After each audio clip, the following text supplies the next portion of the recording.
Guys ഇത് നമ്മളെ വയനാട് സീരീസിന്റെ പാർട്ട് 4. തണുപ്പ് സഹിക്കാൻ പറ്റാത്തോണ്ട് രാവിലെ തന്നെ മൂടി പോച്ചിരുന്നിട്ടാണ് ഞാൻ വ്ളോഗൊക്കെ എട്ടിയത്. അങ്ങനെ എട്ടിയും വേഗം തീർത്ത് ഞാനും പൊന്നും കൂടെ ഒന്ന് പുറത്തു പോകാൻ കുറച്ച് പരിപാടി ഉണ്ട്. നേരെ കൽപ്പറ്റയ്ക്ക് പോയി ടയറിൽ കാറ്റും അടിച്ച് ഞങ്ങൾ പിന്നെ നേരെ പൊല്യൂഷൻ ചെക്ക് ചെയ്യാൻ പോയി. പൊന്നു വണ്ടി ഓടിക്കുമ്പോൾ ബാക്കിൽ കുത്തിരുന്ന് മോന്തയും കൊണ്ട് കോക്കറി കാണിക്കുന്നുള്ളത് എന്റെ ഒരു സ്ഥിരം പരിപാടിയായതുകൊണ്ട് അത് ഞാൻ ഇന്നും തുടർന്നു. പുറേന്ന് ഇറങ്ങിയിട്ട് കുറച്ച് നേരമായതുകൊണ്ട് ഞങ്ങൾ ഒരു പപ്സും ചായയും കുടിച്ചു. ഉണ്ണിയാക്കെ വിളിച്ചിട്ട് പറഞ്ഞു നമ്മളൊരു സ്ഥലം വരെ പോയാലോ എന്ന്. അങ്ങനെ ഓരേം കൂട്ടി ഞങ്ങൾ ഇറങ്ങി. ഗൈസ് അങ്ങനെ ചുമ്മാ ഇറങ്ങിയ ഞങ്ങള് വളരെ യാദൃച്ഛികമായ ഒരു സ്ഥലം വരെ പോവാണ്.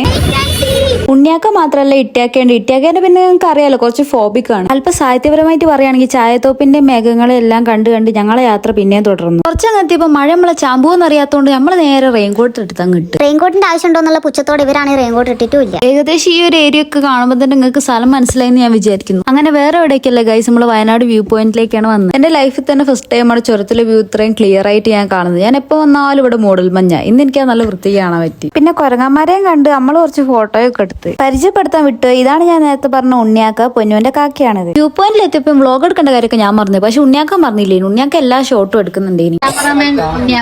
കാണുന്ന ഇട്ടിയാക്കയും പൊന്നുവിന്റെ കാക്കയാണ്. ഇട്ടിയാക്ക ആളൊരു നിസ്സാരക്കാരനും അല്ല, ഒരു ആർട്ടിസ്റ്റ് ആണ്. അങ്ങനെ കുറച്ചു നേരം ചെറുത്തിന്റെ അവിടെ നിന്ന് ഞങ്ങൾ പിന്നെ തിരിച്ചു പോകുന്നു. തിരിച്ചു വരുമ്പോ കരിന്തണ്ടന്റെ ആ ചങ്ങലൊക്കെ വീഡിയോ എടുക്കണമെന്നുണ്ടായിരുന്നു. പക്ഷെ മിസ്സായി. ഞങ്ങൾ പിന്നെ അവിടെ നിന്ന് വീഡിയോ എടുക്കാനൊന്നും നിന്നില്ല. ഓൾറെഡി ഞങ്ങൾ നല്ല ലേറ്റ് ആയി. അതുകൊണ്ട് നല്ല തണുപ്പും തുടങ്ങി. പൊന്നുവിന്റെ ഫ്രണ്ടിന്റെ ഒരു കടയുണ്ട്, അൽക്കാസ എന്നാണ് ഷോപ്പിന്റെ പേര്. അവിടുന്ന് മന്തി കേൾക്കണമെന്ന് വിചാരിച്ചു. പക്ഷേ ടൈം ഇല്ലാത്തതുകൊണ്ട് ഞങ്ങൾ കഴിച്ചില്ല. അങ്ങനെ നേരെ ഇമേജ് പോയപ്പോൾ പൊന്നുവിന്റെ ഉപ്പച്ചി പൊന്നുവിന്റെ ഒരു എയർപോർട്സ് വാങ്ങിക്കൊടുത്തു. അത് വാങ്ങുന്ന ടൈം കൊണ്ട് ഞാനൊന്ന് ഐഫോൺ ചെക്കൗട്ട് ചെയ്ത് 17 സീരീസ്. ആപ്പിളിന്റെ 17 സീരീസിനെ പറ്റിയുള്ള നിങ്ങളുടെ അഭിപ്രായം ഈ കമന്റ് ബോക്സിൽ ഒന്ന് പറയണേ. പക്ഷെ എനിക്ക് ഐഫോൺ എയറിന്റെ ക്യാമറ ആണ് കുറച്ചുകൂടി ഇഷ്ടപ്പെട്ടത്. അങ്ങനെ പുരയിലെത്തിയപ്പോൾ ഉമ്മച്ചിയാണെങ്കിൽ ഇതാ ചിക്കൻ കറിയും ചിക്കൻ പൊരിച്ചതും നെയ്ച്ചോറും ഒക്കെ ഉണ്ടാക്കി വെച്ചിട്ട് നല്ല ടേസ്റ്റ് ആയിരുന്നു ഫുഡിനൊക്കെ. അതും കഴിച്ച് ഞങ്ങൾ കിടന്നുറങ്ങി. ഈ വ്ളോഗ് ഇത്രയുള്ളൂ ഗൈസ്. നമ്മൾ പാർട്ട് 5 എല്ലാവരും വെയിറ്റ് ചെയ്തോളൂ. Okay bye.